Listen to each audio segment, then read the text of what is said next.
According to the 9/11 Commission, the airplane that appeared over Washington and went on to strike the Pentagon was Flight American 77, the same plane that had disappeared from radar screens over West Virginia almost 1 hour before.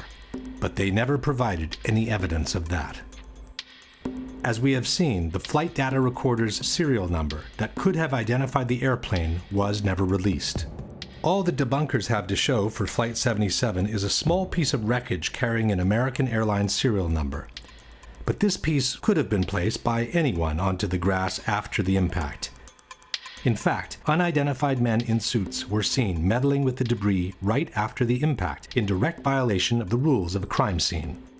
A contractor who was only 100 yards away from the point of impact stated, "It was DPS, the guys in the black coats. They were here right then and there. That's what I don't understand. Where did they come from? Maybe they knew something. I don't know." The debunkers claim that the witnesses' accounts are more than sufficient to identify the airplane.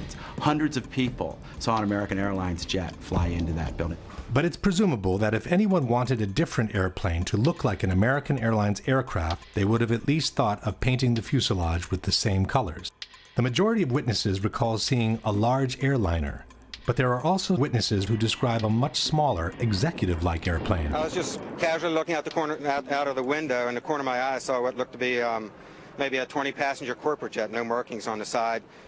From my office, I was able to see a white jet, like a Gulfstream type commuter jet, I guess. Omar, you say this was a smaller plane, 10 to 15 passengers maybe? No es muy grande. No es muy grande. It's not like too big, it's just... ¿Tú sabes los aviones comerciales? It's like business airplane. Like a business jet? Yeah. It looked like a commuter plane, two-engine, come down from the south, real low, proceed right on and crash right into the Pentagon. And are you fairly sure that it was what we sometimes describe and recognize as a small commuter plane? Yes, it was. By the witnesses' accounts alone, it's impossible to establish what kind of airplane it was. As the plane clipped 5 light poles before striking the Pentagon, the debunkers maintain that the distance between the light poles indicates a corridor wide enough that only a large airliner could have created it. Ce qu'on peut voir justement, c'est que l'avion en arrivant a tombé 5 pylônes qui étaient sur sa trajectoire, et ces pylônes étaient espacés de 25 mètres. Troviamo alcuni lampioni abbattuti, 5 lampioni. Tutti insieme fanno una fascia larga 26 metri. Facciamo finta di ipotizzare che non sappiamo che si tratti di un aereo. Sappiamo che c'è qualche cosa largo 26 metri che è passato di lì. 26 meters is roughly 85 feet, but the wingspan of a 757 is 124 feet, which means any airplane with an 85-foot wingspan could have downed those light poles. It didn't need to be a 757. In fact, with a 100-ton airliner hitting a reinforced concrete building like the Pentagon, one would expect to find a situation similar to this. What immediately stood out instead was the absence of large, identifiable pieces of debris which are usually found after the crash of an airliner. Bob Pugh was the first professional cinematographer to arrive on site. No one was in control of the area. I had free reign. And there's a lot of debris in the foreground of those videos. Again, very small pieces. I mean, I'm standing on pieces, a dinner plate or smaller in size. All the while, I'm looking for wreckage, and I can't find a piece of anything that I recognize. I can't see the tail, I can't see the wheels, I can't see the engines, there's no chairs, there's no luggage. According to the debunkers, there are no large pieces of debris on the lawn because most of the airplane ended up inside the building. Quindi gran parte dei frammenti dell'aereo non sono fuori perché l'aereo è entrato nell'edificio. Purdue University has produced a detailed computer animation illustrating the official version of the event. We had the plans for the Pentagon, all the details, right down to the last reinforcing bar. The speed of the airplane and the direction from which came was given to us by the Transport Safety Institute. According to the official version, the plane approached in a low trajectory, clipping 5 light poles from the nearby intersection. Slightly tilted to the left, it hit a trailer parked outside the building with the bottom of the right wing, and then impacted the facade at an angle of 42 degrees. Most of the plane penetrated the facade and proceeded inside the building on a diagonal course, causing destruction as it was being destroyed. The fuselage pierced through the outer wall of the C-ring, producing this round-shaped exit hole 10 to 12 feet wide. There are, however, many problems with this version of the events. The first one is the actual wingspan of a Boeing 757. Most of us remember the facade of the Pentagon after it had collapsed. But before it collapsed, right after the impact, this is what the building looked like. This series of pictures was taken by a Navy photographer shortly after the impact. There doesn't seem to be enough damage for a Boeing 757 to have penetrated the building almost in full. Using the best part from each image, a digital expert has created this composite picture, which has become the universal tool of reference for anyone involved in the debate. The composite picture shows an almost continuous opening at ground level, about 90 feet wide. The damage extends to the second floor, with an entry hole about 15 feet wide. This is enough, maintain the debunkers, to have accommodated most of the plane inside the building. Effectivement, on peut se demander où est-il passé. Et puis, si on prend des photos qui ont été prises à des instants différents et qui justement, par un assemblage, ont permis de montrer les dégâts qui étaient réellement visibles sur la façade, et là on voit clairement que tout le rez-de-chaussée a été anéanti sur une longueur de 30 mètres, et puis au milieu, bien sûr, vous avez le trou de la carlingue. That gash in the E-ring was about 90 feet across. The wingspan of the plane was about 124 and change. That punched the hole into the building. It is true, the wingspan of a 757 is 124 feet, but the debunkers forget that the plane came in at a 42-degree angle, which makes the projected wingspan on the facade 160 feet wide. That's almost twice the 90-foot existing gash. As shown in this animation, the left wing should have also destroyed these two windows to the left of the opening. But the whole segment to the left of the opening doesn't seem to have been hit by a wing traveling at 500 miles per hour. The window's wooden frames are still in place, and the glass seems to have been broken from the ensuing explosion, not from the impact itself. The limestone covering the facade has fallen off, but the bricks underneath appear practically untouched. By the same projected angle, the right wing should have impacted the facade all the way to this column on the second floor. In fact, there is a diagonal cut on the second floor wall that could have resulted from the wing's impact. But this puts most of the wing above the second floor slab, which means it never penetrated the facade to begin with. So where did it go? This is the explanation by Popular Mechanics for what happened to the wings. The wings did not fully penetrate the facade. In fact, the wings had already been partially sheared off by the time the plane even hit the building. The fuselage mainly made the hole that existed. Conspiracy theorists want to know why it wasn't the width of the full wingspan of the plane, and actually just the simple reason was that the wings came off. But where did they go? Popular Mechanics doesn't say. A similar problem is posed by the horizontal stabilizers, which extend some 50 feet in width. As they are mounted 3 feet higher than the wings, they should have impacted the facade approximately here and here. But there are no visible marks from their impact on the facade, nor is any recognizable piece of the stabilizers visible on the lawn. Same story for the tail, which raises 24 feet above the fuselage. At the time of impact, the tail should have hit as high as the windows on the 4th floor. The Purdue animation shows the tail entering the building in full, as if it were cutting through butter. But the facade above the entry hole doesn't show any significant damage, and the glass from the windows around the hole isn't even broken. For the missing tail and stabilizers, Popular Mechanics offers this generic explanation. A plane flying 500 miles an hour, hitting a concrete wall that is extremely reinforced, there's not going to be much left of it. You're not going to see it sitting on the lawn of the Pentagon in 1 or 2 or 3 pieces. But here is the problem. If part of the wings, the stabilizers, and the tail disintegrated against the facade, how could the fuselage penetrate it almost entirely? The fuselage is by far the weakest part of the plane, as it basically consists of an empty cylinder meant to carry the passengers and their belongings. How fragile the fuselage is compared to the wings is explained by aviation expert Jacques Rolland. Jacques Rolland, ancien général de l'armée de l'air, est aujourd'hui le meilleur expert en crash aérien auprès des tribunaux. Il n'est pas du tout évident de comprendre qu'effectivement, dès que vous avez un choc à l'avant, l'ensemble s'enfonce à la vitesse de pénétration, en fait. Et le premier point dur se trouve ici. Tant que vous n'arrivez pas là, l'avion, c'est du papier. Question. How could the fuselage, which is the weakest part of the plane, penetrate the facade almost entirely, while part of the wings, the stabilizers, and the tail, which are relatively stronger, were unable to do so and were shattered in 1,000 pieces instead? Even more mysterious is the disappearance of the engines. The 757 that allegedly hit the Pentagon was equipped with two RB-211 engines built by Rolls-Royce.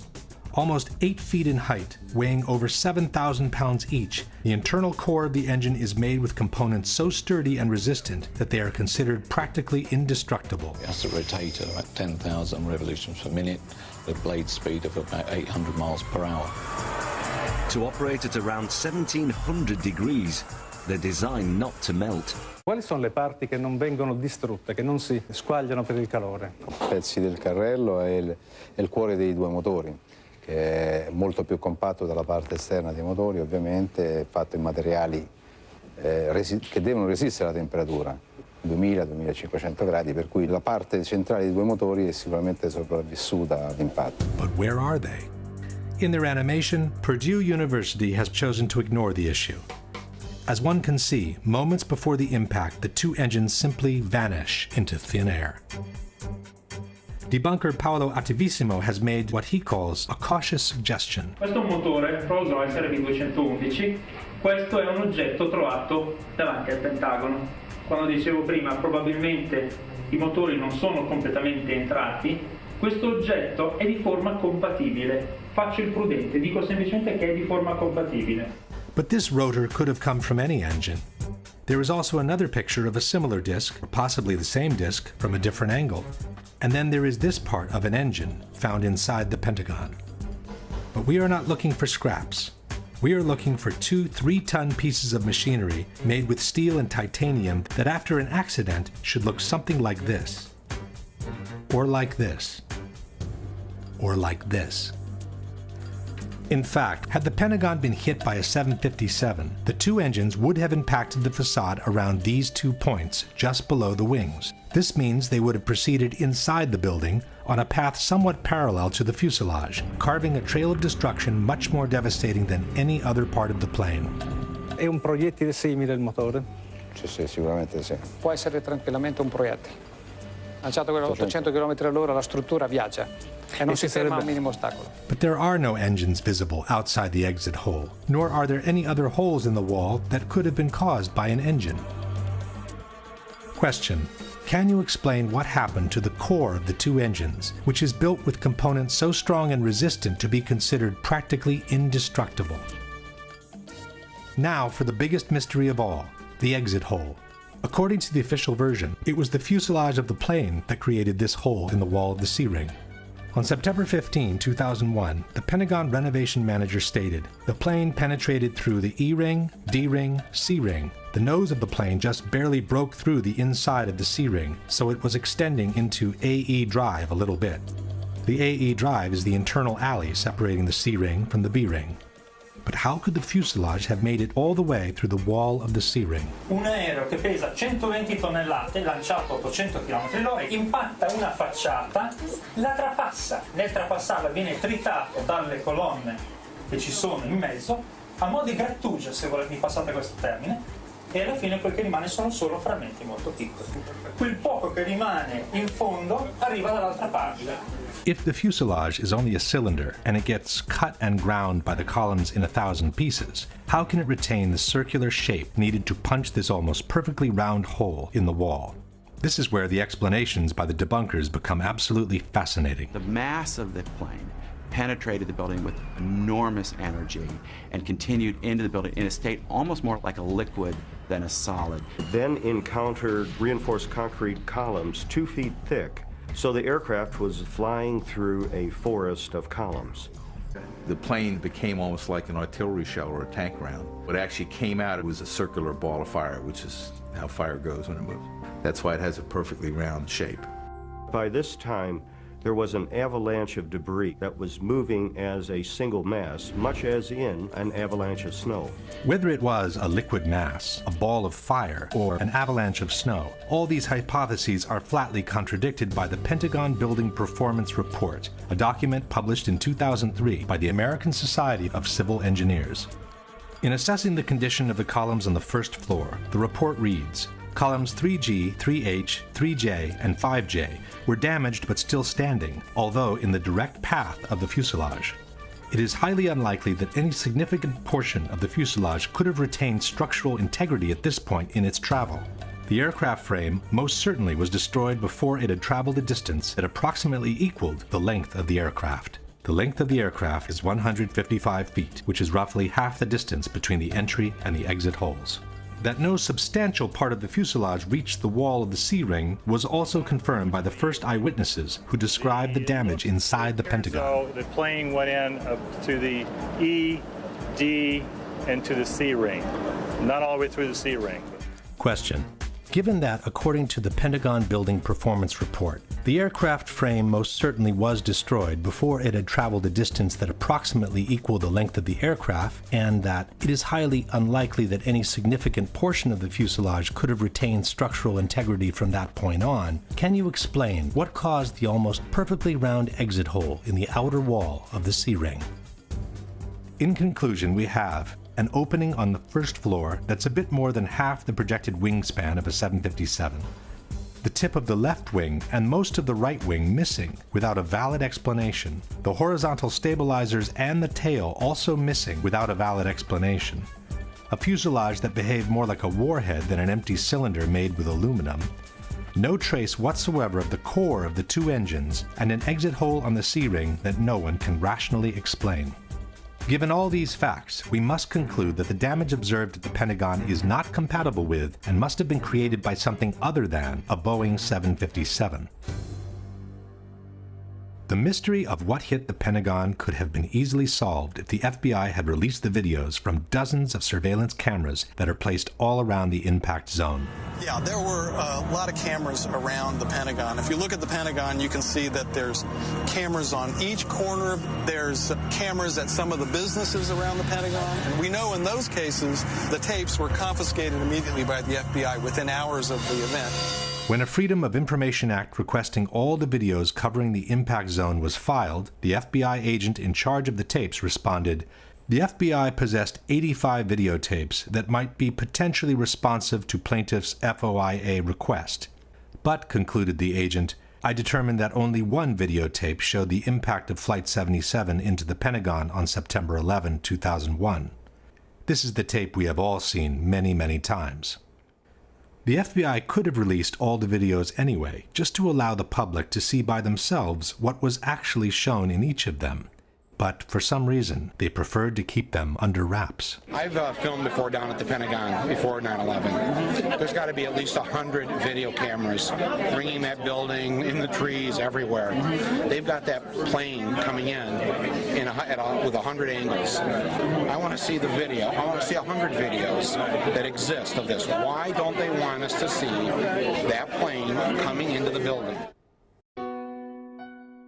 Not only has this question never been answered, but an in-depth analysis of the only footage of the impact ever released contains a dramatic surprise. Initially, the DoD released these 5 frames taken from a Pentagon parking security camera. Later on, in 2006, the DoD released the entire sequence from which the 5 frames had been extracted. The time-lapse sequence runs at approximately 1 frame per second, and it shows the moments leading up to the impact, the large explosion, and a billowing fire that ensued. Unfortunately, the video does not show the airplane in transit. All we can see in the frame preceding the explosion is what appears to be the tail of an airplane followed by a trail of white smoke. But the body of the plane remains covered by this concrete column standing in the foreground. The Department of Defense also released a second video, taken by a different camera from the same parking lot. The second camera was actually located in the very column that obscured the view of the plane in the first video. This aerial shot of the Pentagon shows the actual location of the 2 cameras. The second camera faces in the same direction as the first, and it offers a clear, unobstructed view of the same field of action. By using the moment of the explosion, we can synchronize the 2 cameras with absolute frame-by-frame accuracy. By synchronizing the 2 cameras, we notice that the second video begins earlier than the first, while the first lasts longer than the second. This leaves us with a middle comment section of about 100 frames, which are perfectly synchronized with each other. From the moment the police car moves on, the action proceeds in an identical manner both in the frames preceding the explosion and in those following the explosion. Especially in the second part of the videos, after the explosion, we can verify how each couple of frames depicts exactly the same action by looking at the shape of the billowing smoke. This confirms that the two cameras were operating in perfect synchronization. This is only to be expected. After all, the two cameras were controlled by a centralized recording system called multiplexer, or TLR. There is, however, one pair of frames from the two videos that shows a completely different action from one another. They happen to be the two frames in which the plane travels across the lawn. It's frame 23 in the relative count.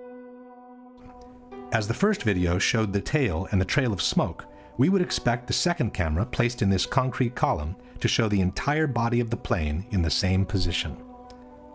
It does not.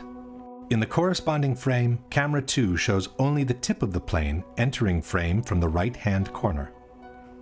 But how can the nose of the plane be behind the tail at the same moment in time? The synchronization system allows for a maximum fluctuation between the two cameras, or margin of error, of 1/30th of a second. Given that the plane is traveling at 750 feet per second, the maximum possible fluctuation between the two cameras would translate into a difference of a mere 25 feet in the position of the plane. A 757 is 155 feet long. Even calculating the perspective due to the diagonal path, this is far from sufficient to explain the large discrepancy between the two images. Furthermore, after this moment, the two videos resume their perfect synchronization, which is maintained all the way to the end. Why these two crucial frames, and only these two, are so different from one another has puzzled researchers and digital experts alike. The same digital expert who had prepared the universal image from the Pentagon has also conducted an in-depth technical analysis of the two videos released by the Department of Defense. After confirming that the two cameras were synchronized by the same multiplexer system, this expert has compiled a table comparing the contents of each pair of frames. As one can see, frame 23 is the only one showing a strong inconsistency between the two images. The expert has then proceeded to analyze the two frames with the most sophisticated digital tools and has obtained some astonishing results. A series of Boolean subtractions reveals that a small part of the image is actually present in both frames. What is said to be the nose of the airplane in camera 2 is also present as part of the smoke trail in camera 1. It seems in fact as if someone has retouched this area of the frame by means of cut and paste in order to cover the plane, while he has kept the end of the smoke trail to make it look like the nose of the plane entering frame. Question: given that the maximum fluctuation between the two cameras would translate in a difference of 25 feet in the position of the plane, can you provide a valid explanation for the large discrepancy between the two corresponding frames? Absent a valid explanation for this discrepancy, we must conclude that at least one of the two frames is the result of intentional manipulation or photoshopping.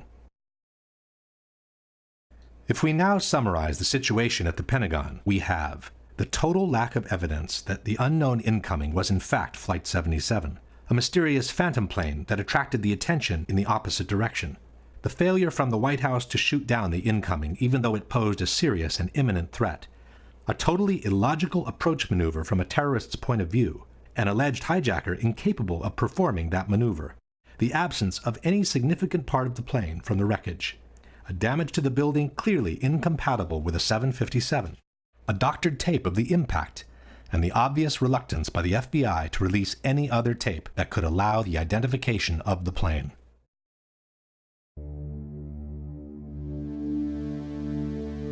The whole issue of Flight 93 basically boils down to one question.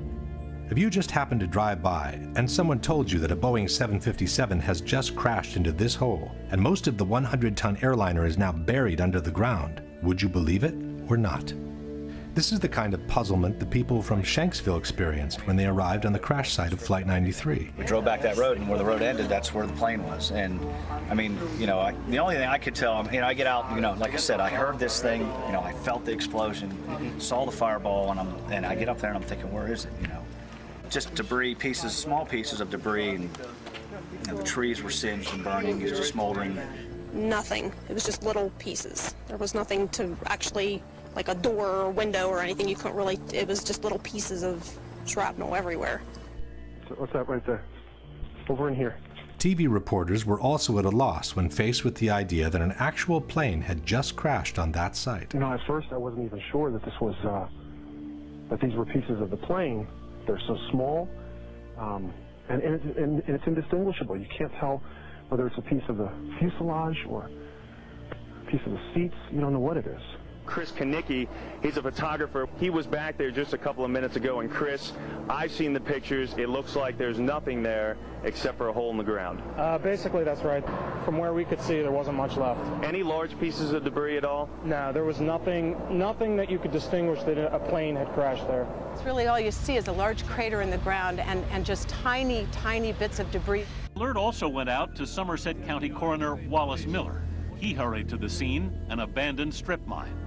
When he arrived, he couldn't believe his eyes. It looked like someone had gouged about a 10-foot wide, 10-foot deep trough through the strip mine area. But when you looked in, it was just covered with dirt. There was nothing there that you could really say it was an airplane. Dennis Roddy was the editor-in-chief of the Pittsburgh Gazette. Airplane debris? Nothing I could identify. Possibly the most disconcerted of all was the mayor of Shanksville, Ernie Stuhl. Ja, mein Schwager und ein guter Freund von mir waren die Ersten hier. Sie haben in Shanksville an einer Straßenecke gestanden und sich unterhalten. Ihr Wagen stand gleich in der Nähe und so waren sie die Ersten hier. Dann kam erst die Feuerwehr. Alle waren wie vor den Kopf gestoßen, weil sie zu einem Flugzeugabsturz gerufen wurden. Aber da war kein Flugzeug. Kein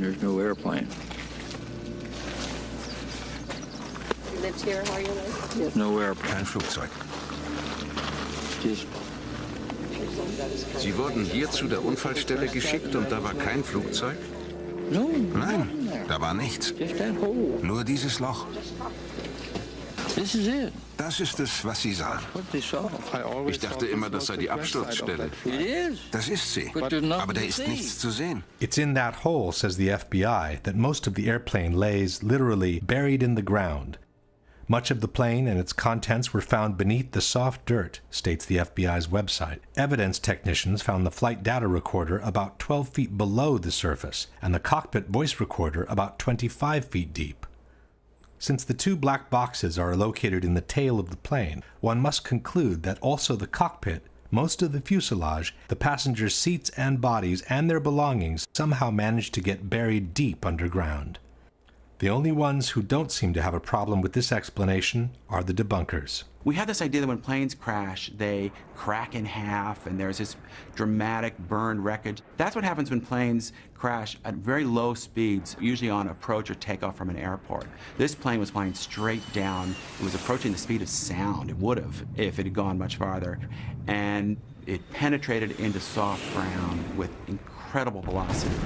Ma qui la caduta è stata diversa. L'aereo era quasi verticale quando si è schiantato a una velocità altissima. L'aereo si schiaccia quasi nel terreno, produce un cratere piccolo e quello che rimane va a finire quasi tutto nel terreno. First of all, it isn't true that the plane hit the ground almost vertically. According to the NTSB flight path, the 757 hit the ground at an angle of about 45 degrees. This fact alone removes much of the exceptionality the debunkers would like to attach to this crash. But even if it were true that the plane fell almost vertically, how could the hole have closed itself up even before the first responders arrived? This is not mud. This is your typical hard country soil. When a plane crashes and makes a hole in the ground, the hole remains open and quite visible from above. This, for example, is the crater caused by Flight Pan Am 103 when it crashed in Lockerbie, Scotland in 1988. It's true that the 747, the plane that crashed in Lockerbie, is larger than a 757, but it's also true that the Pan Am flight broke up in mid-air due to an explosion and that only part of the plane caused the crater seen in the photographs. Let's compare the size of the Lockerbie crater, several blocks wide, with the one in Shanksville, several feet wide. This is the size of a human being next to the Lockerbie crater. This is the size of a human being next to the Shanksville crater. These are people looking down into the Lockerbie crater. These are people standing by the Shanksville crater after the accident. Compare the size of a car with the Lockerbie crater and the size of a small truck with the crater in Shanksville. This is the largest chunk of the Pan Am flight that was found near Lockerbie. It's almost half the front part of the fuselage and includes part of the cockpit. This is the largest piece of debris we have ever seen from Shanksville. It's a piece of fuselage a bit wider than 2 passenger windows in a picture released 5 years after the event. This is an engine from Pan Am Flight 103 which plunged to the ground at a location near Lockerbie. This, we are told, is an engine from Flight 93, which was supposedly excavated from the hole in Shanksville. These are images from different crashes, showing that the tail of the plane almost always survives. It does so because it's normally the last part of the plane impacting the terrain, when most of the kinetic energy has already been dissipated to the ground. This is the mark on the ground that was supposedly left by the tail of Flight 93 before it vanished into thin air. These are the chunks of the wings that are normally found after a plane crash. These are the marks that the wings of the plane allegedly left on the ground in Shanksville before vanishing with everything else into thin air. And this is the center of the hole, which is supposed to have swallowed practically the whole fuselage.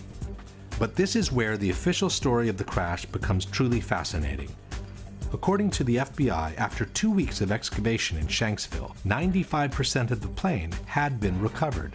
A Boeing 757 weighs roughly 100 tons. A mid-sized car weighs about 2,500 pounds, a ton and a half. This means that, according to the FBI, the equivalent of at least 50 to 60 cars was actually excavated from the ground. Question: can you explain how most of an airplane weighing 100 tons could end up buried deep underground in a hole that closed itself up before the first responders arrived? But even if it were true that 95% of the plane has been recovered, where is it? Why have we never been shown it? When a controversial accident happens, all efforts are made to recover as many pieces of the plane as possible. These, for example, are the remains of the flight from Lockerbie, which have been pieced together in a hangar. These are the remains of TWA 800, the flight that crashed in the ocean near Long Island in July 1996. These are the remains of flight Itavia 870, which crashed in unclear circumstances near Ustica, Italy in 1980. Why wasn't the same thing done with United 93? Given the controversy on the absence of debris, coupled with the rumors of a possible shoot-down, it would have been the perfect way to put all the conspiracy theories to rest. Instead, we are told, all the recovered parts of the plane have been sequestered by the FBI, and no one has ever been able to see them. As far as we know, Flight 93 might have never crashed in Shanksville to begin with. There is another problem for those who support the official version. When an airplane crashes to the ground, normally a plume of thick black smoke rises to the sky and continues to burn until all the fuel is consumed. But instead of being faced by something like that, this is what the people in Shanksville saw. This is what we saw. Das ist das, was wir gesehen haben. Sieht fast aus wie ein Pilz. It looked like a mushroom cloud, he said, but under the cloud there is no plume of black smoke rising to the sky. And the mushroom shape is the classic result of a bomb explosion. The same local reporter also noticed the absence of smell from burnt jet fuel and the odor of scorched earth instead. And there's a very strong odor of the scorched earth. This is the only way I can describe it. It doesn't smell like jet fuel. It smells like... Kendall, how do you describe it? Just burned earth. Burned earth. It smells like burned earth. The grass next to the hole also indicates there was no fire after the explosion, as it appears perfectly dry and untouched all around. Some have suggested that this is only the initial explosion, and that the plume of black smoke hasn't started to rise yet. But this hypothesis is disproven by this video, taken by a local amateur shortly after the explosion took place. Crash over on Lambertsville Road. As one can see, the initial cloud floats in the air, but the typical plume of black smoke rising from below is not there. Don't know anything. If we fast forward the video, we can see that the situation doesn't change much. After more than 1 minute, the initial cloud is still there, but there is no black smoke whatsoever rising from below. Question: since the plane was carrying 8,000 to 10,000 gallons of fuel at the time of impact, can you explain why there is no plume of black smoke rising from the ground after the initial explosion?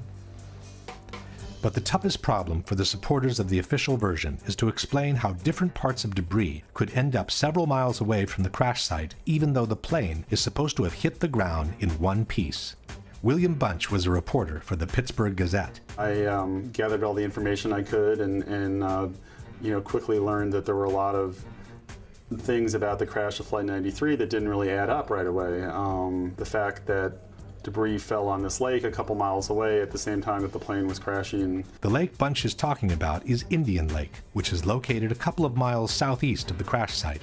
According to the debunkers, there is a valid explanation for the debris found in the lake. Perché quello che le dice di pezzi trovati chissà dove sono arrivati a Indian Lake, che è a 1600 metri di distanza. Sono stati trovati pezzettini di carta che sono volati perché c'è vento. First of all, it's not true that there was wind on that day. As the images show, there was only a light breeze gently moving the air all around. The very cloud from the explosion, as we have seen before, practically didn't move for over 1 minute. Secondly, it wasn't just small pieces of paper that were found. From the Pittsburgh Tribune we read, "By Wednesday morning, crash debris began washing ashore at the marina. Witness John Flegel said there was something that looked like a rib bone amid pieces of seats, small chunks of melted plastic, and checks." In any case, the problem is not limited to Indian Lake, which is 2 miles away from the crash site. Debris from the plane was found as far as 8 miles away, near New Baltimore. This is the map of the debris field published by the Pittsburgh Tribune. CNN also reported the secondary field, confirming that the debris belonged to Flight 93. Well, Darren, in the last hour or so, the FBI and the state police here have confirmed that they have cordoned off a second area about 6 to 8 miles away from the crater here where this plane went down. This is apparently another debris site, which raises a number of questions. Why would debris from the plane, and they identified it specifically as being from this plane, why would debris be located 6 miles away? Could it have blown that far away? Seems highly unlikely. And as to whether it broke up on the way, we don't know that. FBI is being very tight-lipped about that. But again, it leads to that possibility. It certainly leads to a number of questions. Since the plane is supposed to have hit the ground in one piece, can you explain how it was possible for debris to be found 6 to 8 miles from the crash site on a day when only a light breeze was blowing? The extension of the debris field is not the only fact suggesting a shoot-down. There are other elements that seem to confirm it. Standing there watching on TV and the lights flickered in the building. About that time we heard the engines roar, and we took off out of the building. As we were coming out from the office out through the building, the ground shook and we heard big boom. Looked over and saw the big ball of fire. Flegel later told other people about the lights flickering. I was in Atlanta, and I was sitting there talking to another guy, and I was explaining to him about whenever we were standing in the office and the lights flickered and everything. And as soon as he heard me say that, he immediately stopped me and he said, "Well, I'm retired from the Air Force." He said, "That plane was shot down." And I said, "Why?" And he said, "Because whenever the lights flickered, they zapped the radar frequency on everything before they shoot." The mayor of Indian Lake also remembers the power going off just before the crash. Our power had gone off, and then we felt a tremor. It sounded like a missile came across our house. I mean, they were going that fast. The mayor of Shanksville had something interesting to say. "I know of 2 people, I will not mention names, that heard a missile," Stuhl said. "They both live very close, within a couple of 100 yards. This one fellow served in Vietnam, and he says he's heard them, and he heard one that day." But who could have possibly shot the plane down? As far as we know, there are no witnesses who saw fighter jets near Flight 93 at the time of the crash. There are, however, some witnesses who saw a small, unmarked white plane which flew over the area just before the crash. I was just driving along here. It was a beautiful day. Had my window open, had this stereo on, and when I got up here almost to the stop sign, this small white plane, at the time, that's what I thought it was, went over top of me. It was so smooth, and it just glided right over me, just like that. And then I ducked, and when I looked up again, then it just banked to the right and went over and went down behind those trees. Something caught my eye, and here was a white plane, and it was coming from the crash site area. The debunkers maintain that there is no mystery behind the white plane. It was a corporate jet, they say. which air traffic controllers had asked to take a look on the ground after they realized they had lost Flight 93. There was, in fact, a little white jet that was seen in the area after Flight 93 crashed. A number of witnesses saw it. It was a little Dassault Falcon corporate jet that was flying to a nearby airport. And what happened is once air traffic control knew they had lost Flight 93, they asked the nearest aircraft to go over the area and actually radio back exact coordinates for the crash site. No. Susan McElwain, however, remembers seeing the white plane before the crash, not after. About 11:30 that night, the FBI came, wanted to talk to me. They kept asking me how big the plane was. I said the plane, you know, it was small, wasn't much bigger than my van that I saw, and that it went over top of me. And I said, you want to make sure maybe it was ours and not somebody else's. And then that's when he did seem to get a little nicer. Told me that it was a white Learjet, someone was taking pictures. I said, before the crash? And he says, well, we got to go. John Flegel also saw the mysterious plane. Since Flegel arrived on the spot within a minute from the crash, the corporate jet sent by the air traffic controllers would not have had time to descend over the area yet, while the mystery plane was already getting away from the spot into the blue sky. We got there, like I said, probably within 45 seconds or a minute of impact. We were there. We were there before any firemen, any paramedics, or anybody. We were on site. When we got there, there was a plane flying up above, and he was smart. He flew straight for the sun, so you couldn't look at it and see exactly what type of plane or if it was a fighter or what it was. But you know, we caught a glimpse of it, and as he was swinging, he was basically traveling in the same direction as the plane. If the plane was actually shot down, one big question arises. What are we to make of the heroic gesture by the passengers who chose to force the plane to the ground, we are told, in order to save the lives of other fellow countrymen? In truth, this heroic gesture by the passengers has been refuted by the 9/11 Commission itself. It was the hijackers wrote the commission, and not the passengers, who chose to intentionally crash the plane in Shanksville. The passengers never even made it into the cockpit. From the final report we read, at 9:57, the passenger assault began. But for more than 5 minutes, writes the commission, the passengers were unable to break into the cockpit. After a while, as the outside attack continued, Jarrah asked, "Is that it? Shall we finish it off?" A hijacker responded, "No, not yet. When they all come, we finish it off." It should be noted that this dialogue was allegedly extracted from the cockpit voice recorder of Flight 93, but the actual recording, as we have said before, was never played in public. At 10:02, a hijacker said, "Pull it down, pull it down." The hijackers remained at the controls, but must have judged that the passengers were only seconds from overcoming them. The airplane headed down, the control wheel was turned hard to the right. The airplane rolled onto its back, and one of the hijackers began shouting, "Allah is the greatest, Allah is the greatest." With the sound of the passenger counterattack continuing, the aircraft plowed into an empty field in Shanksville, Pennsylvania at 580 miles per hour, about 20 minutes flight time from Washington, D.C. Jarrah's objective, concludes the commission, was to crash the airliner into symbols of the American Republic, the Capitol, or the White House. Question: given that they were only 20 minutes away from Washington, and for almost 6 minutes the passengers had been unable to enter the cockpit, why didn't the hijackers continue flying towards the Capitol? And even if they thought they couldn't make it to Washington, why didn't they try to crash the plane onto a small town nearby? Why crash the plane in an empty field where they knew they could not kill any more victims than those that were already on the plane with them? Maybe a less fictional explanation for Flight 93 is the one offered by Vernon Gross, author and former NTSB investigator. The role the government plays in times of stress, how they view the public. Can the public stand the truth? Or shouldn't we need a legend at this point. We need a really neat story of reacting against such a dastardly act as was happening. So it's really nice and convenient to think of the Beamer story, let's roll. And that becomes just like the Alamo. And it's just one of those legends. And I think there'll be a lot of pressure to let the legend stay where it is. If we now summarize Flight 93, we have no proof whatsoever that the terrorists boarded the plane, nor that they were ever in the cockpit. An alleged hijacker who could not have flown an airliner in the way that Flight 93 was flown. A false, concurrent hijacking that called the attention away from the real one. No proof whatsoever that Flight 93 crashed in the field near Shanksville. an extended debris field which flatly disproves the official version of the crash and suggests that the plane broke up in mid-air instead, an unexplained small white jet leaving the area right after the impact, and the fact that the passengers who called from their cell phones could not have been on that plane to begin with, which strongly suggests their revolt was a scripted, fictional event intended to fuel a prefabricated legend.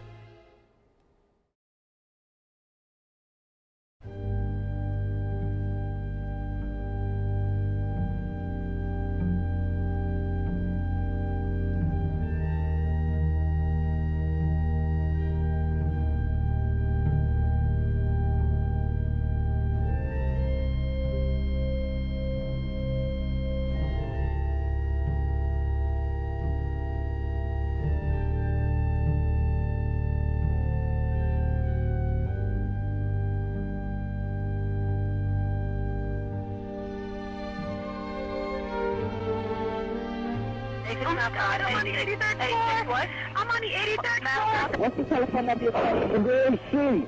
You can barely see there, 4AM, 2623. Are they going to be able to get somebody up here? Well, of course, man. We're coming up for you. Two of us in this office. We're not ready to die, but it's getting bad.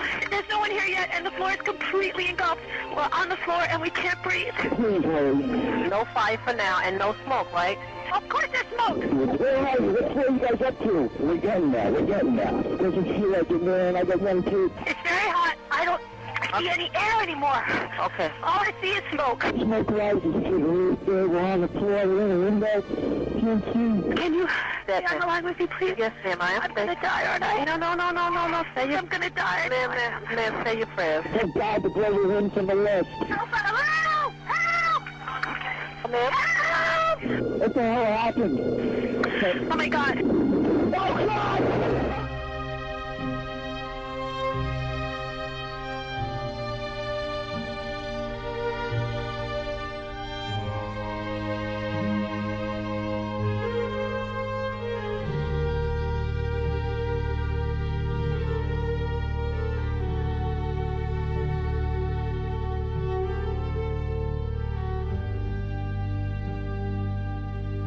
For most Americans, the destruction of the Twin Towers will remain embedded in their memories and their hearts as the epitome of horror, astonishment, and unjustified human suffering.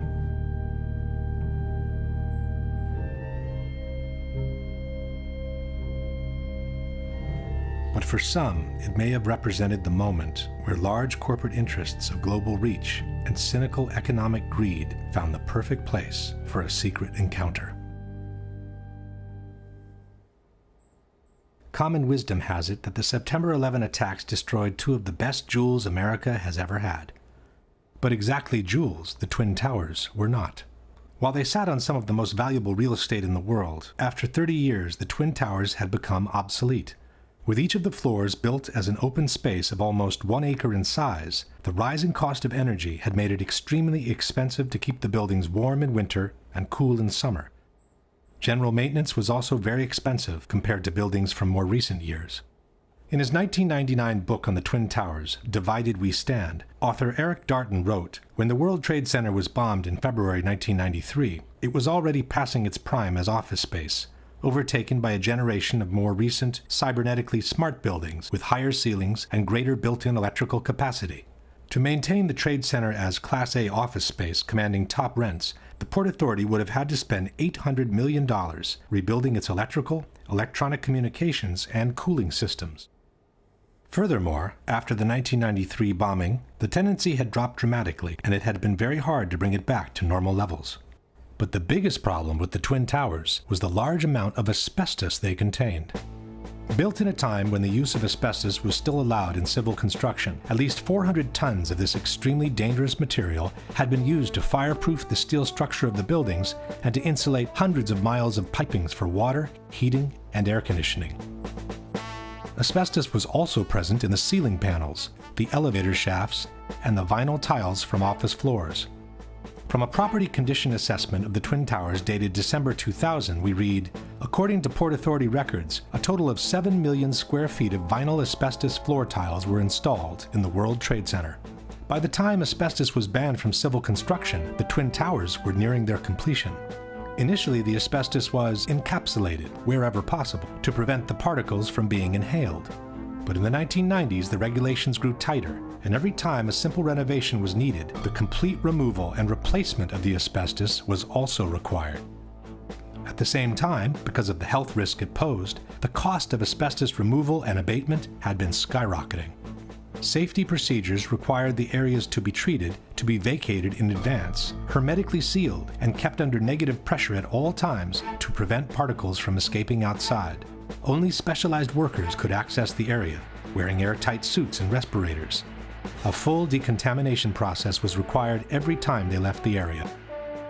In the mid-90s, the Port Authority put out different bids for the removal and replacement of the asbestos in a case-by-case scenario.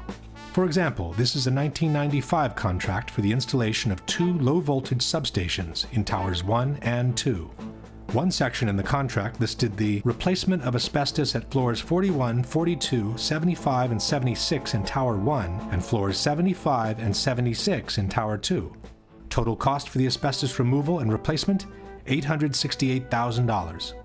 Tower 2, 40th floor, contract for asbestos removal and abatement, total cost, $650,000. Towers 1 and 2, removal of asbestos and new ceilings at floors 7, 41, and 75. Total cost, $882,000. It soon became clear that the Twin Towers were quickly turning from a prestigious asset into a serious liability. From the December 2000 condition assessment, we read, from 1986 to 1999, a total 31 contracts were bid, and a total of $58.2 million was spent in abatement projects. By then, 3.5 million square feet of vinyl asbestos floor tile was removed. Only half of the initial 7 million square feet installed. At the estimated cost of $5 to $6 per square foot, that accounted for an additional $20 million in cost for the Port Authority, and that was for the floor tiles only. There were also hundreds of thousands of square feet of spray-on fireproofing to be removed throughout both buildings.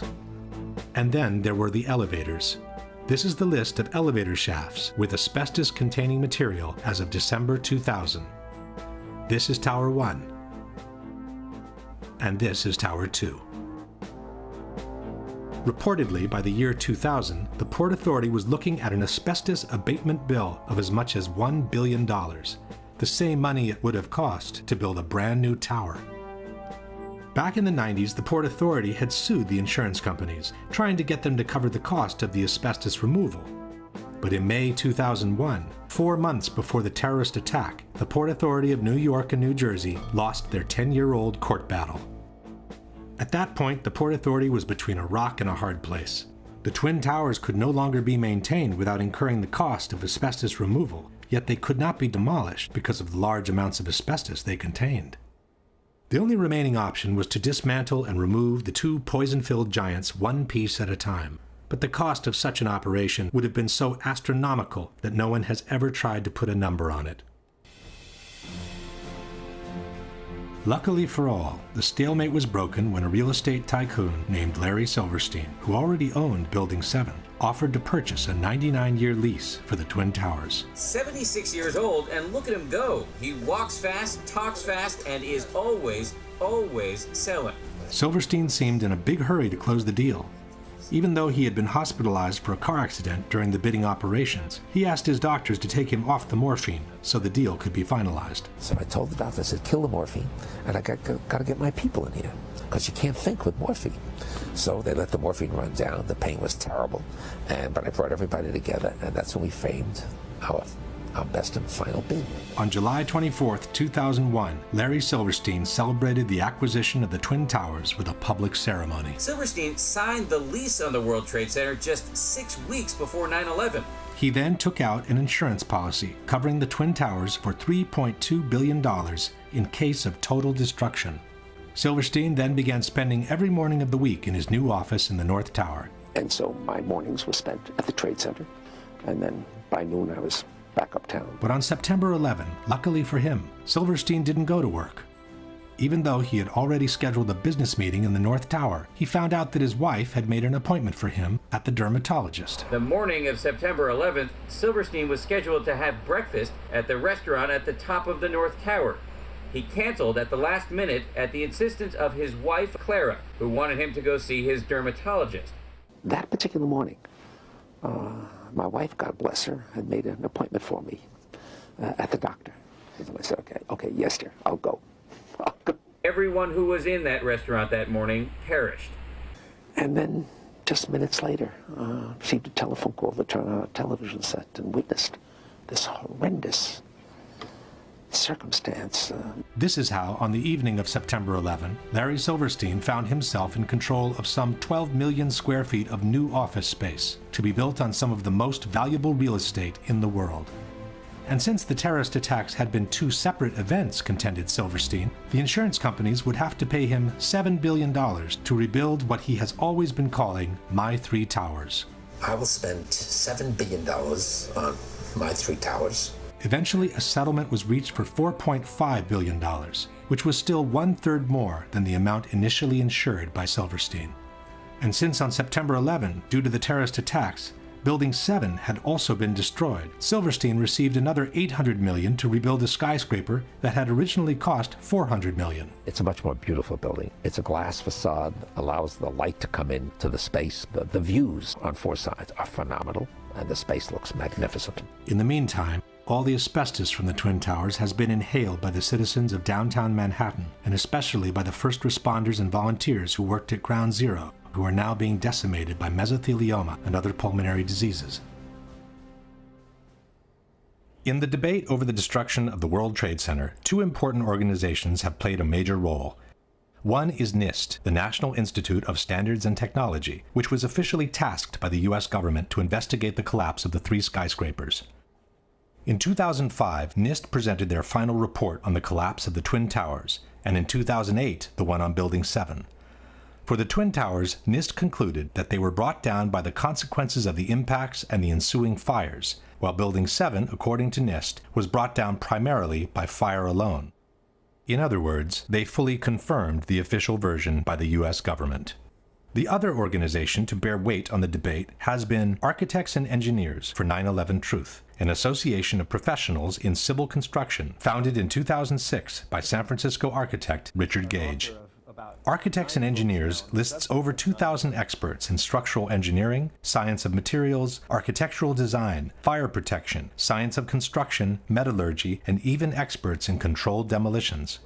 Since they've entered the fray, Architects and Engineers has brought to the table a solid amount of scientific information refuting the official explanation by NIST on the collapses and confirming the theory of controlled demolitions instead.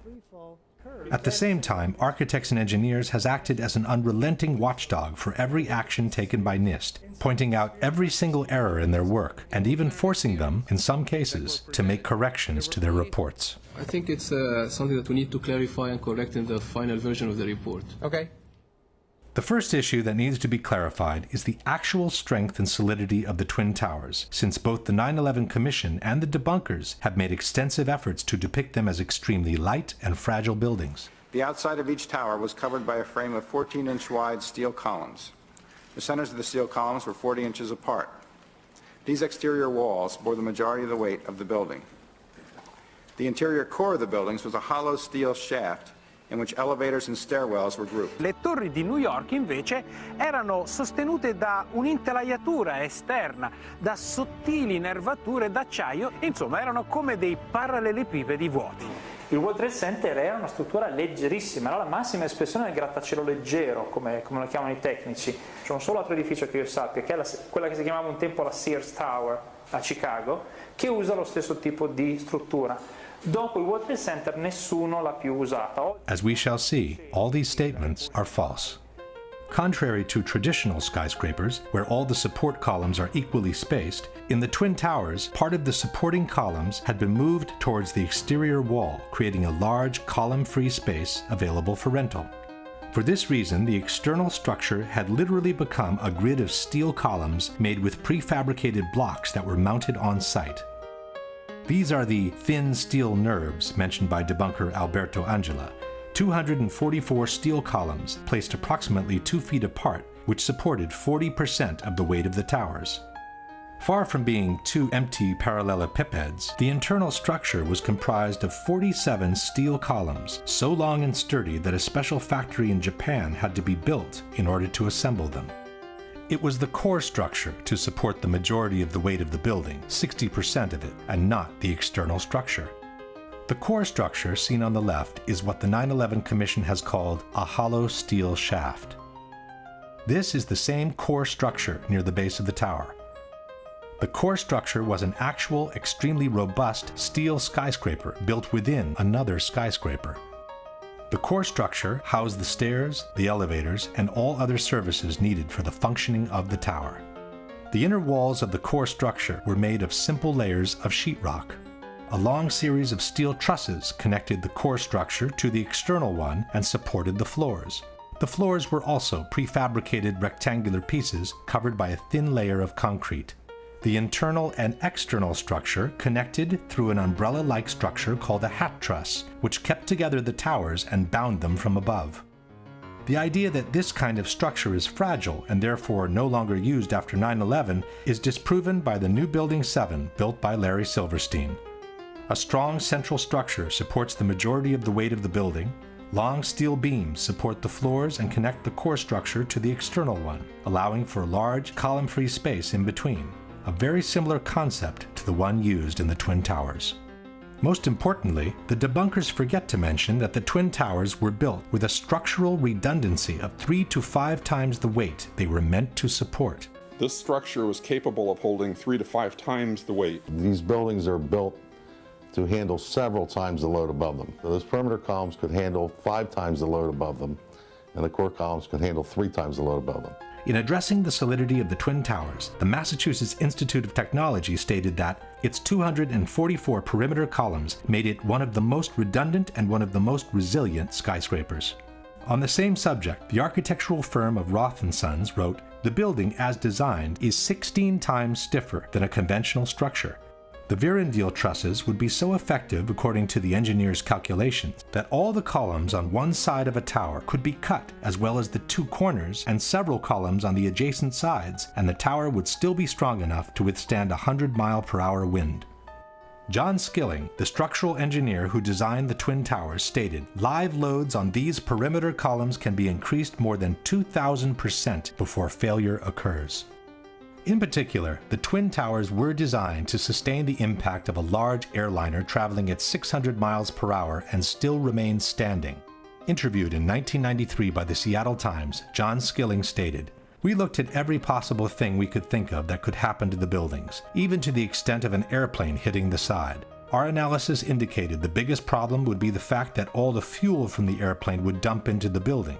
There would be a horrendous fire, a lot of people would be killed, the building structure would still be there." And it was. After the impacts, both towers remained standing, showing no major effect on their stability. Furthermore, NIST has confirmed that the initial jet fuel fires themselves lasted at most a few minutes. This means that from that moment on, the only available source of fuel for the fires was common office furnishings. And, as we know, regular office fires are not hot enough to affect the stability of a steel structure. No steel frame high-rise building has ever collapsed due to fire. In over 20 years, I have not seen, until recently, a protected steel structure that has collapsed in a fire. These kinds of designs have performed extraordinarily well over history. In fact, until this occurrence, no building had fallen down because of fire. Furthermore, NIST estimated the combustible fuel loading was somewhat lower than found in prior surveys of office spaces. The number of interior walls, and thus the minimal amount of combustible interior finish and limited bookshelf space account for much of the differences. There was no reason for the towers to collapse at that point. With a structure that had clearly withstood the impacts and with less than average office content to feed the fires, both buildings should have remained standing, allowing for the evacuation and rescue of everyone who had survived the initial impacts and the fires.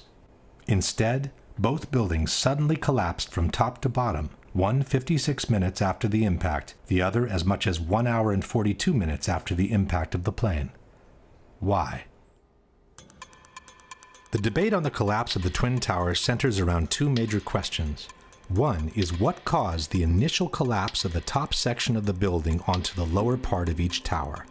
The second is what caused the complete destruction of the remaining healthy structure below, once the top section had collapsed on it. As far as what initiated the collapse, at first we were told that the heat of the fires had softened and melted the structure of the building. In 2002, NOVA depicted a scenario envisioned by many experts at the time, that the truss connections failed in the extreme heat, causing the floors to fall onto one another, precipitating the collapse.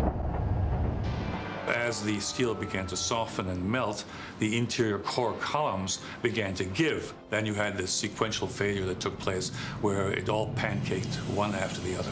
In fact, it became known as the pancake theory. Donc ça a donné lieu à la théorie qu'on appelle la théorie du pancake. C'est-à-dire que, comme cette partie-là est tombée sur un plancher, ce plancher a cédé, puis en cascade, c'est tous les planchers qui ont cédé, qui sont tombés les uns sur les autres. C'est ça qu'on appelle la théorie du pancake.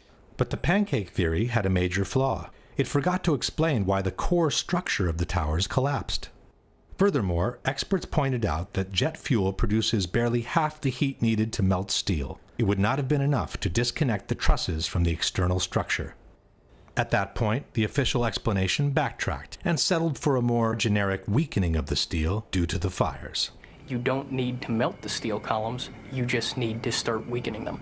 What we found is it doesn't take temperatures high enough to melt steel. It just has to heat up the steel so it expands and then softens and weakens the structure until it collapses. In the new explanation, the initial failure was no longer blamed on the rupture of the steel trusses, but on their sagging due to the heat. The trusses stayed connected to the columns, even as they sagged from the heat.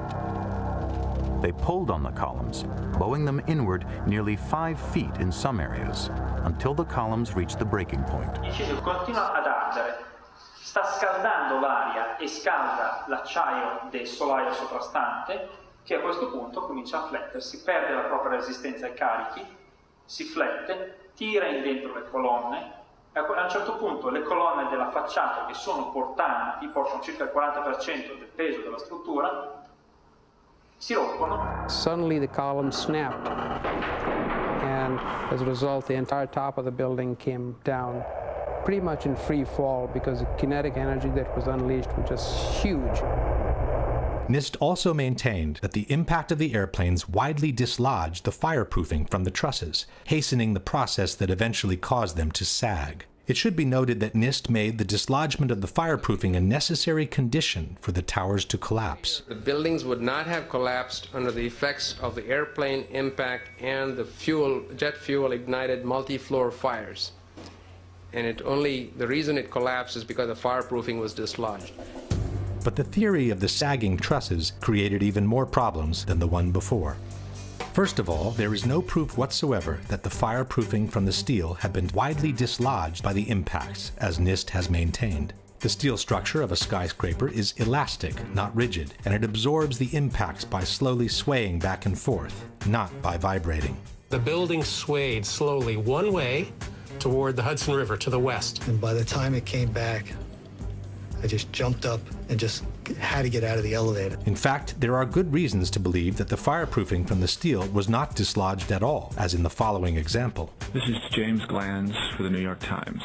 When the plane hit the North Tower between the 94th and the 98th floors, Steve McIntyre, an engineer for the American Bureau of Shipping, was reading his email on the 91st floor. The plane hit, and I think he described it as the biggest wham he'd ever heard. But there wasn't much shaking. His email was still there after the impact. He was still staring at a glowing screen. He had a little knick-knack, a piece of slate in the shape of a sailboat, hadn't fallen off his desk. Pictures of his wife and kids just propped up on a bookcase were still upright. Nothing had fallen over. McIntyre was just below the point of impact. If his pictures didn't even fall, why should the spray-on fireproofing have been detached from the steel trusses?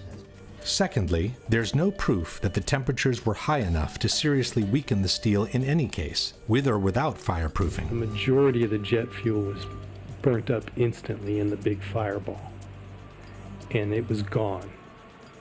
The fires that were left were office furnishings and carpet and things like that. A lot of things in these kind of buildings have to be fire resistant by nature. It's required by code. In their computer simulation, NIST claims to have observed temperatures beyond 1800 degrees during the fires. But NIST has used their own computational model, and they've never published the data from their simulation. When architects and engineers asked to verify the computer model used by NIST, their request was denied. The truth is that NIST itself admitted in their own report to have no proof for temperatures high enough to seriously weaken steel. From the NIST report we read, of the more than 170 areas examined on 16 perimeter column panels, only 3 columns had evidence that the steel reached temperatures above 250 degrees centigrade, or 480 degrees Fahrenheit. Only 2 core column specimens had sufficient paint remaining to make such an analysis, and the temperatures did not reach 250 degrees centigrade. No conclusive evidence was found to indicate that pre-collapse fires were severe enough to have a significant effect on the microstructure that would have resulted in weakening of the steel structure. In other words, NIST openly admits to have no proof to support their own theory. In conclusion, the known facts are: steel melts at about 2800 degrees Fahrenheit. Softening can begin at about 1100 degrees Fahrenheit. Except for 3 isolated spots, NIST admits to have found no proof of temperatures beyond 480 degrees Fahrenheit, which is less than half the temperatures needed to seriously weaken steel. On the other hand, there is multiple evidence that the temperatures needed to seriously weaken steel were not reached for a sustained time in the Twin Towers. The first one is that a group of 16 people managed to descend through the area devastated by the impact without obviously being burned alive. One of them is Brian Clark. And when we came to the 78th floor, the last layer was standing, but it was cracked. And there were flames licking up the other side of the wall like this. It wasn't a roaring inferno. I sensed that the flames were maybe starved for oxygen right there, in the interior. We kept going, and we got onto the 74th floor. When we got down that far, normal conditions. The lights were on, fresh air coming up from below. Attivissimo has maintained that these people managed to survive because in that part of the building the stairwell runs on the side of the tower and not through the center. Quando sono passati di lì, sono passati attraverso una zona che era nell'angolo opposto rispetto agli incendi. Quindi è logico che non siano stati bruciati. Questa scala fa questo giro e scende. In truth, stairwell A traverses to the side of the tower on the 82nd floor, but Clark and his colleagues were on the 84th. This means they descended 2 floors in the center of the tower before crossing over. Furthermore, one of Clark's colleagues went back from the 81st to the 91st floor before descending all the way to the ground. Ron DiFrancesco, who went in the 81st floor with me, he went up to 91, caught up to the people, laying down on the floor, to thinking that there was fresher air at floor level. He made his way back to the stairs. And so I started to run downstairs. And so I ended up on the ground level, and I went to walk out. Had there been a temperature of 1100 degrees around the stairwell, nobody would have been able to go through it alive. Secondly, there is a series of thermographic images shot with an infrared camera showing temperatures much lower than those needed to soften steel. This is the North Tower, seen from below. It's 9:18, about a half an hour after the impact of the first plane, and the indicated temperatures do not reach the color yellow, which means they don't exceed 100 degrees centigrade or 212 degrees Fahrenheit. And this is the South Tower, some 15 minutes after the impact of the second plane. Here too, the indicated temperatures do not exceed 212 degrees Fahrenheit.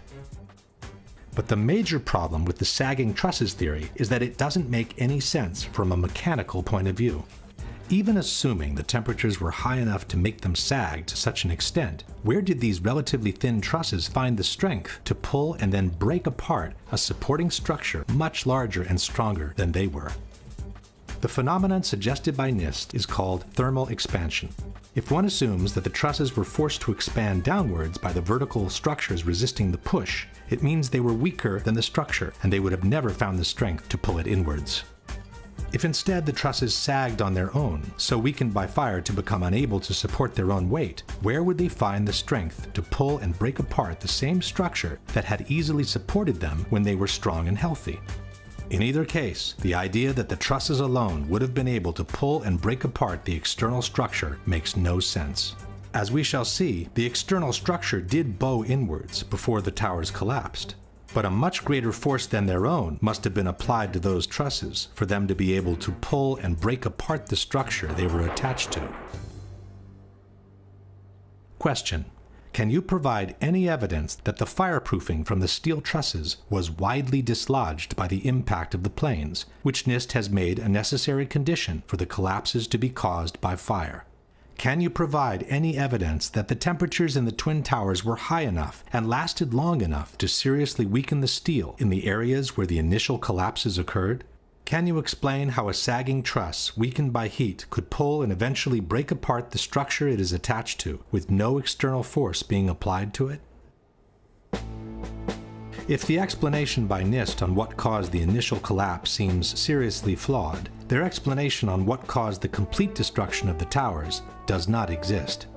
Within more than 10,000 pages filled with technical data of relative importance, in a footnote on page 82 of the NIST report we read, the focus of the investigation was on the sequence of events from the instant of aircraft impact to the initiation of collapse for each tower. For brevity of this report, the sequence is referred to as the probable collapse sequence, although it does not actually include the structural behavior of the tower after the conditions for collapse initiation were reached and collapse became inevitable. With the simple word inevitable, NIST purports to have explained the total destruction of 80,000 tons of a perfectly healthy steel structure upon itself.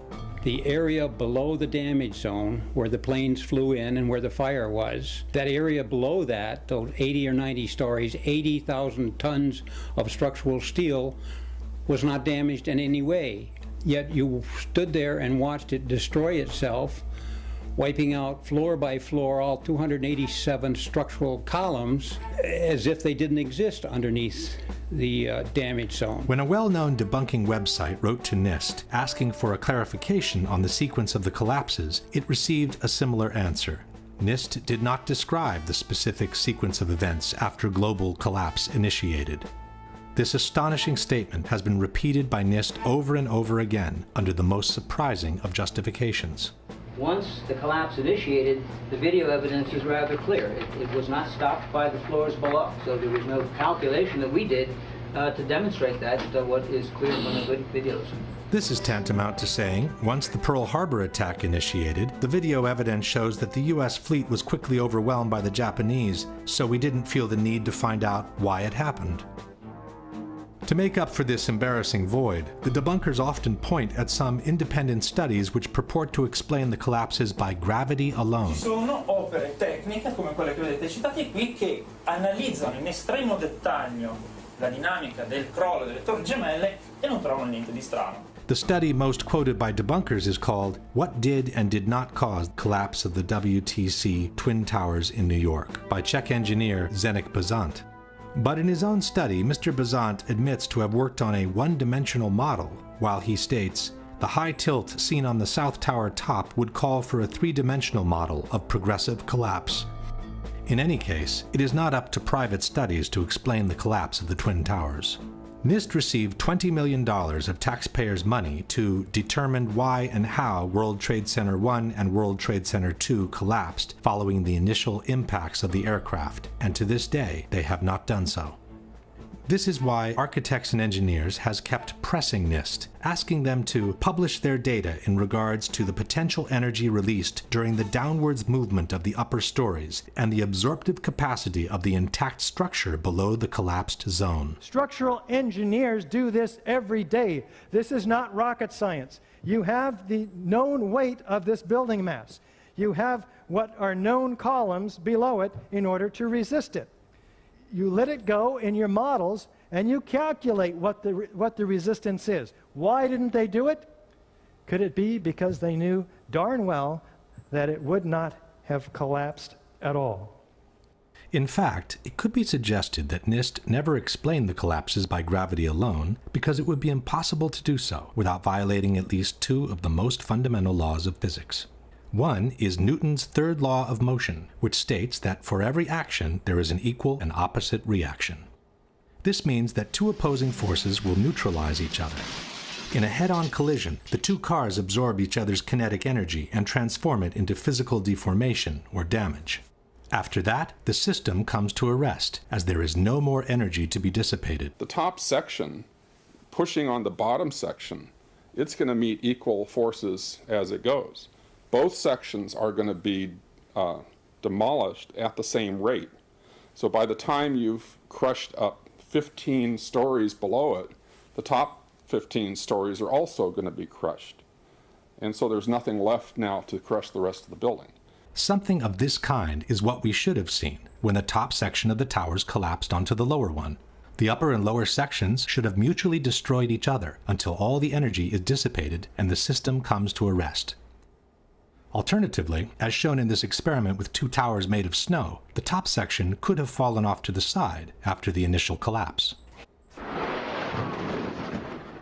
What could not have happened is this. A little tiny chunk of the building can't possibly fall and crush the entire structure below it. This is such a simple, fundamental concept that architects and engineers were astonished in seeing it totally ignored by NIST. This is high school physics, and our whole society is being led to believe that these fundamental laws of physics, hard science, don't apply anymore. But even if we assume that the top section of the tower had enough potential energy to destroy the rest of the structure below, it could not have done so at the speed it did, which was near freefall speed. That would have violated an even more important principle in physics, known as the law of momentum conservation.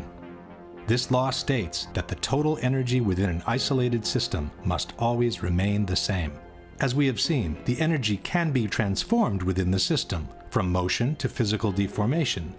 But for the deformation to begin, the velocity must decrease in order for one kind of energy to be transformed into the other. No new energy can be added to the system. One particular example of momentum conservation is freefall. Freefall happens when the only force applied on an object is gravity.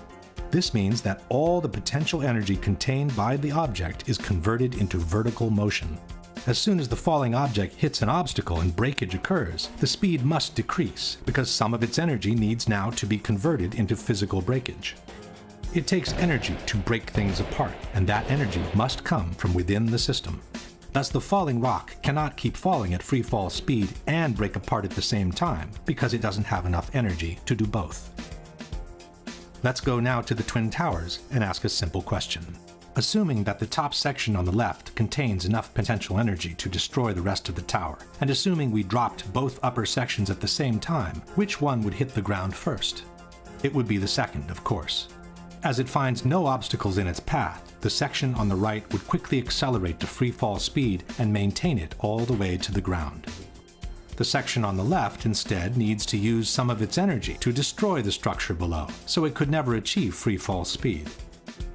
In the case of the Twin Towers, however, both upper sections fell with an acceleration close to free fall speed, as if their path had been practically free from obstacles. It took each tower between 10 and 12 seconds to collapse to the ground, while an absolute freefall time would have been 9.2 seconds. In other words, both upper sections of the towers found enough energy to destroy 80,000 tons of healthy structure below, while accelerating to near freefall speed. This is, as we have said, absolutely impossible by gravity alone. The law of momentum conservation won't allow it. A building cannot do free fall with a huge steel structural system in place to support it. The Twin Towers could not have come straight down through the resistance of 80,000 tons of structural steel at the speed of practically free fall. That just would not happen. If in fact it actually hit and made an impact, it was effectively crushing anything, pushing hard on this core structure below it, the core structure is going to push back equally hard. And that's what's going to cause the top section of the building to slow down. As energy is drained away from the system to deform those members, it would slow down the descending mass and cause a descent at less than free fall speed. There is only one way for those buildings to have collapsed at the speed they did. The buildings fall at a speed which can only occur if the structure has been removed, the vertical structure. The same Shyam Sunder from NIST has acknowledged that free fall can only be achieved with the absence of a structure below. Free fall time would be an object that has no structural components below it. But what could have removed the supporting structure below, since the falling section didn't have any extra energy to do so? The fact that it's coming down at free fall says all of the energy is being used to just make it go straight down, which means it's coming down through itself and not breaking up the building as it goes. Something else has to be clearing the way. There is only one known way to allow that kind of acceleration while removing the supporting structure. A building cannot do free fall without it being blown up. That's the only way it could come down at free fall. The only way that a building can accelerate as it collapses is by having pre-engineered, precisely timed, and precisely placed explosives. In other words, controlled demolition.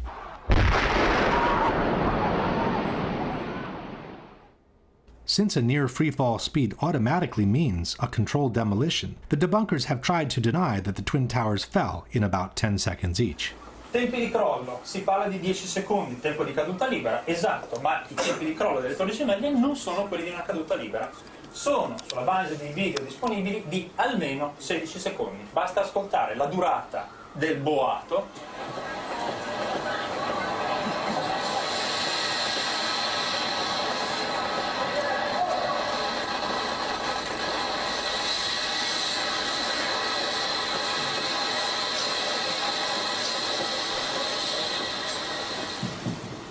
Quindi, se avete contato con me, sono un po' più di 10 secondi. We couldn't count with him, as it's very difficult to establish the exact duration of a collapse by listening to the sounds only. Furthermore, a couple of seconds more or less would not make a big difference, as the time for the transfer of momentum between each collapsing floor must be considered anyway. So a floor impacting on a floor below would transfer momentum, and that floor, those floors would transfer momentum such that in the Twin Towers, if you didn't have any columns whatsoever, it would still take a minimum of 30 seconds for these towers to collapse just by transferring the momentum of the floors. In any case, the near freefall speed of about 10 seconds has been confirmed by different official sources. The 9/11 Commission wrote that the South Tower collapsed in 10 seconds. Mr. Sunder from NIST has confirmed similar timings. The measurements have indicated that Tower 1 collapsed in about 11 seconds and Tower 2 collapsed in about 9 seconds. Mr. Sunder has also acknowledged that the towers came down practically at free fall speed. As a result, the entire top of the building came down pretty much in free fall. The same admission is present in the official report. Since the stories below the level of collapse initiation provided little resistance, the building section above came down essentially in free fall. At this point, we can pose the following question. Given that the building section above came down essentially in free fall, given that for free fall to occur, no supporting structure must be present, and given that the falling sections didn't have any extra energy to destroy the structure below, can you suggest anything different from some kind of controlled demolition for the removal of the supporting structure, which was necessary for near free fall speed to be achieved?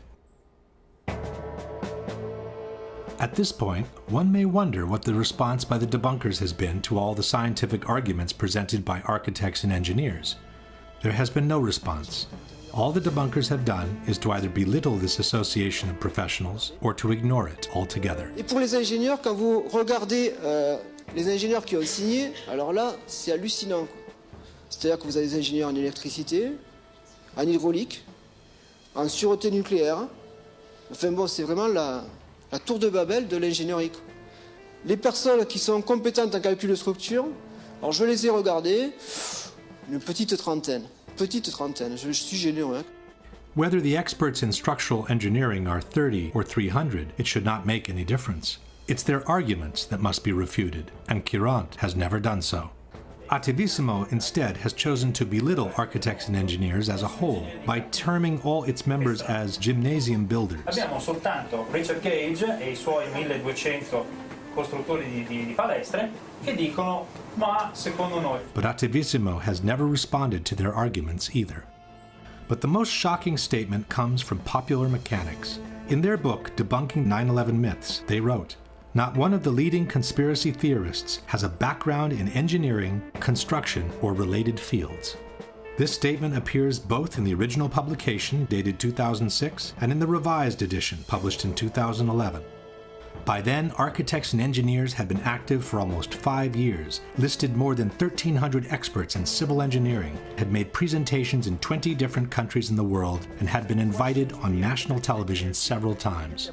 And what caught my eye is their claim that more than 1,300 architects and engineers examined the evidence about Building 7's collapse and disagree with the official report issued by the National Institute of Standards and Technology. I certainly am much more open-minded about it than I was, and it is because of the involvement of the 9/11 families and all these engineers and architects. Clearly, they know more than I do. The truth is that from the moment architects and engineers has entered the fray, not one of their scientific arguments disproving the official version and confirming the theory of controlled demolitions has been refuted in any way by the debunkers or by anyone else.